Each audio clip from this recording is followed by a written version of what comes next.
So everybody subscribe to Louis Tuchero's vlogs and give this video a thumbs up if you enjoy what you see.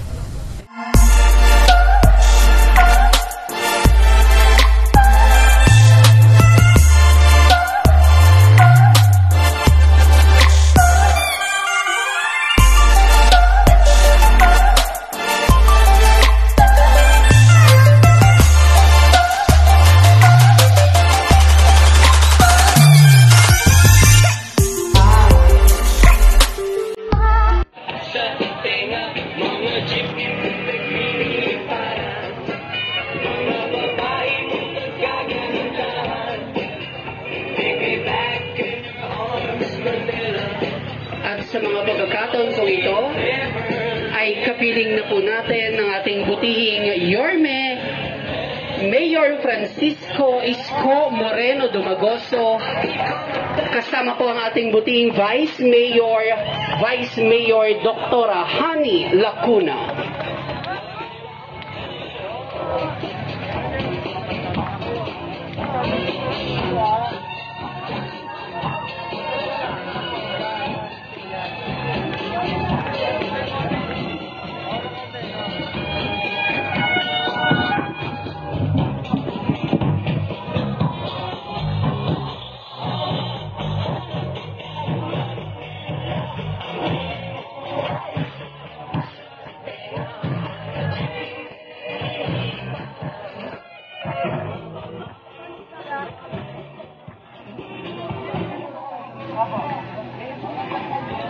Isang magandang gabi po sa ating lahat and welcome po sa inauguration ng Baseco Baywalk. Palakpakan po tayong lahat.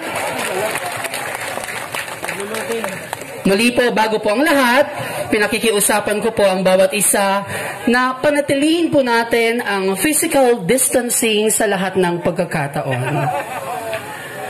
Okay, para po magkakitaan tayong lahat, simulan po natin ang countdown. Simulan po natin sa 100 hanggang ano? Hindi, charot lang po. 5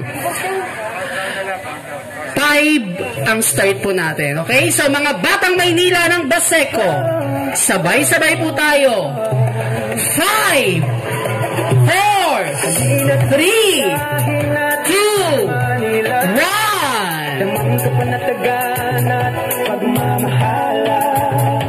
Mga launa po, bukas na yan. Sa lugar na sagana, sa kultura at kasaysayan. Tuloy ko kayong magalak sa amin, hinanda.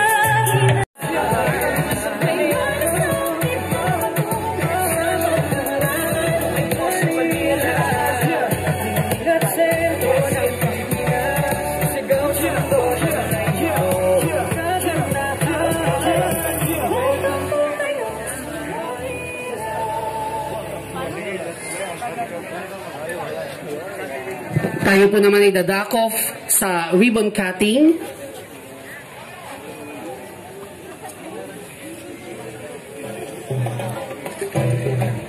Siyempre kasama rin po natin ang ating City Engineer, Engineer Armando Andres, ang ating punong barangay ng Barangay 649.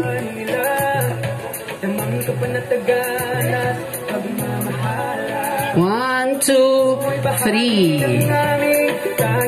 Ngayon po ay opisyal ng bukas sa lahat po ng mga batang Maynila ang Baseco Baywalk. Ito po ay bahagi po ng tuloy-tuloy na proyekto ng ating buting Alcalde Mayor Francisco Isko Moreno Dumagoso at Vice Mayor Dr. Hani Lacuna para sa bagong Maynila.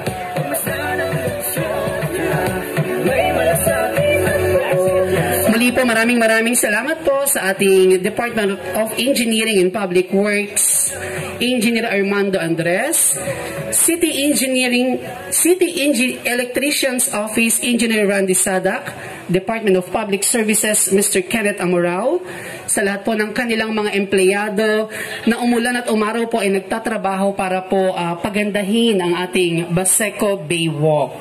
Bibigay ng dignidad. Kahit tayo mahirap, kahit tayo squatter, may dignidad sa pagiging mahirap. Hindi po pwedeng para bang passive na lang ang gobyerno. Sa maliit naming kaparaanan ni Vice Mayor Hani Lacuna at sa tulong ng inyong barangay, pipilitin naming mapataas ang antas ng pamumuhay dito. Ngayon, ito, isang abinidang ito ay yung ating mga lolo't lola, lolo, mga senior citizen, pwede nyo na ipasyal lang inyong apo. Ang bango, dati puro echas dito. Dito dito umiinom, tambay, kinatatakutan. Wala nga yata pumupunta sa tabing ilog dito pagkagabi. Dahil baka madisgrasya ka pa, kahit taga rito ka.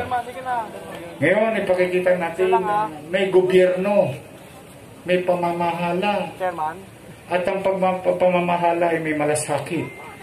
Pero, may kaakibat na disiplina sa atin.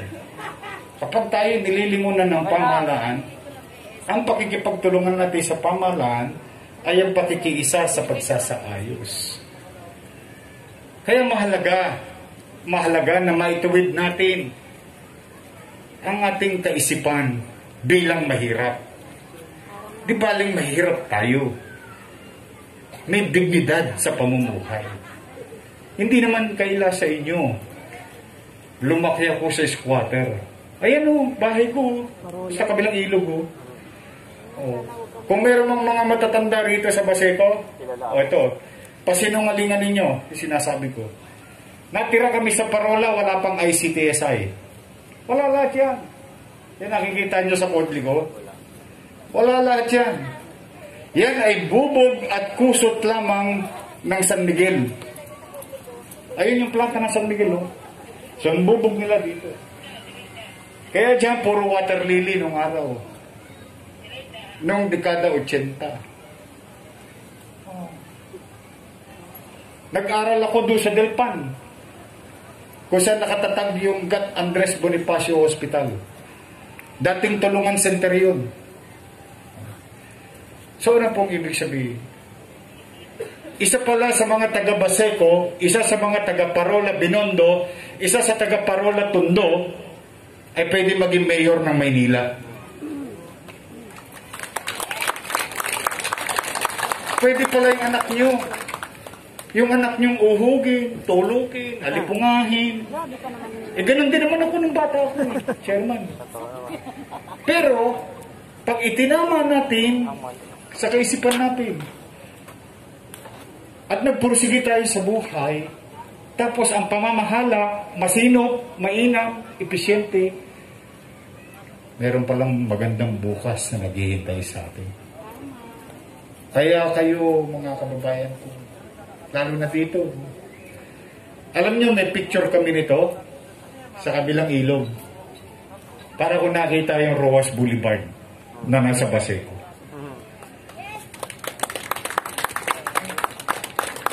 Sa totoo, takot pumunta ang tao rito. Ba't sila matatakot? Mga tao rin naman ang nakatira rito. Tama, mali? Correct. Pero, tayo na mamamayan. Tayo ang nagdadala ng karakter ng ating komunidad. Nasa kamay natin. May pakikitan natin sa kanila. Oo, squatter kami. Oo, may hirap kami. Pero kami disiplinado at may pangarap sa buhay na makaangat sa aming kinalalagyan. Kaya yan ang huwag mawalay sa inyo, mga nanay, mga tatay. Tiyagain ninyo ang inyong anak. Walang makapag-uus ka dyan. Nangyari sa akin eh. Hindi pwede rin mangyari sa mga anak ninyo. Kaya po, kayo, lahat na nandito, unti-unti, in a few weeks now, I will show you, ipakikita ko sa inyo, yung tunay na pagmamahal sa mahirap. Ibinulong ko na kay chairman, mas na-excite pa siya para sa inyo. Kagabi lang natuldukan na. Ayan, si Engineer Andres, si Vice Mayor. Mas may gagawin kaming mas maayos, mas may dignidad, mas malinis, mas panata. Unti-unti. Mahihirap ang buhay. Kaysa naman ako, halimbawa, kung ako nasa kahirapan, reklamo ako na reklamo, kung kani-kanino, magsikap na lang ako.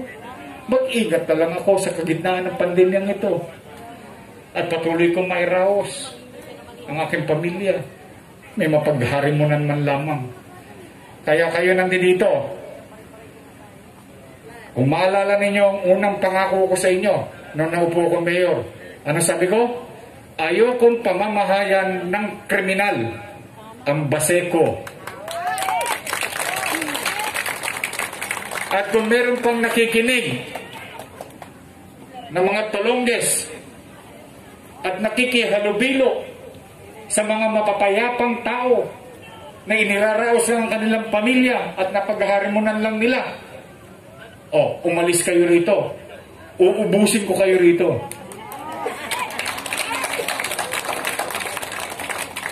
Yan ang commitment ko sa inyo at nabalitaan nyo na yan. Marami na kayo nabalitaan dito. Uubusin. Basta payo ko, ha? Payo ko lang. May panahon pa ng pagbabago. Magbago na kayo. Tumira kayo rito. Maayos. Mapayapa. Hindi kayo nang pinangkapwa mahirap. Welcome kayo rito. Pero titira kayo rito para makihalubilo sa gusto ng kapayapaan, kapanatagan. Konti na lang ang tulog ninyo. Pupuyatin ko kayo. Yan, commitment ko sa inyo. Tulungan ninyo akong tulungan kayo na makamit ninyo ang kapanatagan. Hindi magtatagumpay ang pamahalaan na mapanatiling payapa ang isang challenge na area kung ang mamamayan ay hindi makikiisa sa pamahalaan. Basta sa maliit naming kaparaanan, hindi kami titigil. Hindi kami titigil. Kaya po sa inyo, taga Baseco, mag-iingat kayo. May pandemya pa. May pangamba pa at may panganib pa. Ingatan ninyo ang inyong mga sarili. At alam niyo naman nakamamatay itong coronavirus. Mag-iingat kayo. Babalik ako ulit dito. Madali-dali ko lang. Kagabi nadali ko na. So i-official na lang namin sa tulong ng ating minamahal na Vice Mayor, Hani Lacuna. So muli, ito ay munting alay namin. Kung araw-araw hinuhugot ng mga Baseco Warriors yung basura dyan na hindi nyo naman basura. Dahil naniniwala naman ako, by this time siguro nakikinig na kayo sa akin na hindi kayo nagtatapon ng basura dyan. Yung echas ninyo, ibalot ninyong parang suman. Ilagay nyo sa plastic bag. Hintayin nyo yung truck ng basura, doon nyo itapon. Tama, mali? Tama. Nung araw magsusuman din ako. Kaya nga pag tinanin nyo yung wepax ko, puro gas-gas na wepax ko kakapunas ng dyaryo. Pero ang nanay ko, tinuruan ako, ilagay mo sa tamang sisidlan, hintay mo yung truck, doon mo ilagay. Huwag niyong dumihan na inyong paligid. Kasi yan refleksyon ng pagkatao natin. Ayaw kung tayo mamalitin dahil tayo mahirap. Gusto ko may dignidad sa pagiging mahirap. Dahil tayo tao din. Kaya yung hiningi ko namang kalinisan, kaayusan, hindi ko namang kapakinabangan. Kapakinabangan nyo din yun. In return, you will have my attention. Bibigay namin yung sapat, maayos at disenteng paglilingkod para sa inyo lang. Kaya mag-iingat kayo, ha? Gusto niyo bang manalo? Zero COVID ang Baseco? Yes. Mahirap, pero walang masamang mangarap. So, ako naman, kami, 10 ng aming mga kasamahan, umasa kayo, pipilitin namin maging mainam, masinop, at episyente sa paglilingkod. Sisinupin namin. So, ulit, paalala ko, mga tolongges, may panahon pa. Sabi nga ni Freddy Aguilar, magbago ka, hindi ka magsisi sa huli. Malis na kayo dito. Yung gusto naman ng mairaos sa kanilang pamilya, manatili kayo rito. Manatili kayo. No harm will come to you.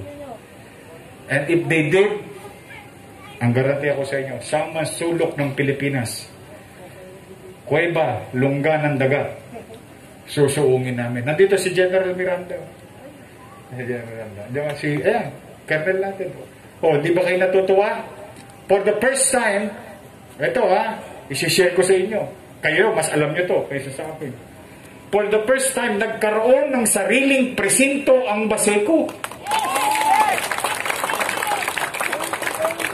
Di ba? Yung ba ang pagmamalasakit? Di ba? Di dumami ngayon ang kapulisyan dito para mapanatili ang kapanatagan ng tao. So yung laway namin, kinakargahan namin ng aksyon. Kaya kung babasahin natin, sino nagsasabi ng totoo o sino yung mga bulangan. Yeah. So mag-ingat kayo, please Kaya nyo bang bigay sa akin yun? Yes! Maglilinis ba kayo? Yes! Huwag nyo tatapunan yun Yes! Kasi lahat ng basura dyan na galing sa ibang bayan, lilinisin ng base. Palapakan nyo naman yung base ko, Ariel. May kulani na sa kilikili yan. Kakadampot ng basura. Pero we will continue to do so. Gusto ko magkaroon kayo ng maliwalas na pamayanan. Okay? So, Chairman, congratulations sa iyong mga kagawad din at barangay official. Mga tanod, thank you sa inyo sa pagtulong nyo sa pagbibigay ng kapanatagan sa ating mga kababayan. So, sumba na! Pwede na magsumba. May nagsusumba na. Ingatan nyo, Ingatan nyo.